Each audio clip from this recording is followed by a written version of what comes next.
The spherical separation of variables. We start with a Laplacian here in spherical coordinates. And first we assume azimuthal symmetry. So v is independent of r phi. So this will reduce to this. Now we look for solutions of the form here. Now putting this into the equation and dividing by v, we get this. So we're setting it equal to a constant.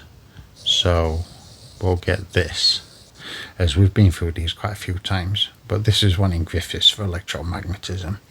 But and this is equation 1 and 2 here, and we're setting it to the negative of this. If you remember the other time at Cartesians, we had the negative k and the plus k to get our solutions, but in this time we're setting it to these because of what some people figured out hundreds of years ago was the best solution. But anyway, we take the radial coordinate here, and this has general solution given here, where a and b are constants. Now the angular solution is this here.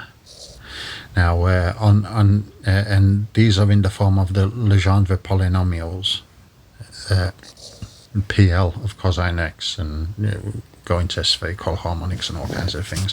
But these are solutions by Rodriguez formula, where P1 of x is the PL of x is the nth order polynomial in x.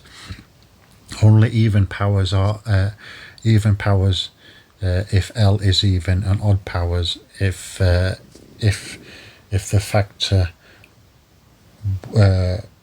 1 over 2L L factorial was chosen, that P of L of 1 equals 1 only works for non-negative values of L, and provides us with only one solution.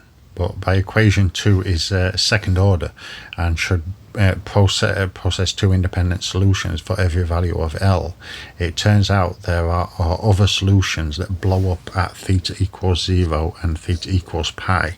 For instance, the second solution for L equals 0 is this, in the case of azimuthal symmetry. Now the most general separable solution to Laplace is consistent with the minimum physical requirements is this. Now separation of variables leads an infinite number of solutions, one for each L. The general solution is a linear combination of separable solutions here. Now, as an example, a potential V0 of theta is specified in the surface of a hollow sphere of radius r. We find the potential inside the sphere. Now, answer in this case, B1 equals 0 for all L. Otherwise, potential would blow up at the origin. Thus, here, as our first equation, at r equals r. This must match the function of V0 of theta. This is our second equation example. Now again, using Fourier's trick for Legendre polynomials, like signs of orthogonal functions, thus here we get these conditions. Now we multiply equation 2 by PL of cosine of theta sine theta and integrate, we'll get this. And upon dividing through by r to the L, a of L. Now if it is difficult to solve analytically and is often easier to solve equation 1, for instance. Suppose we are told potential in a sphere is given by this, where k is a constant. Using half angle formula we'll get this. Now putting this into equation 1, we'll see immediately a of 0 equals k over 2, a of 1 equals minus k over 2r, and all the a's vanish, so we're left with this, and this is our final answer. And just for reference, equation 1's here.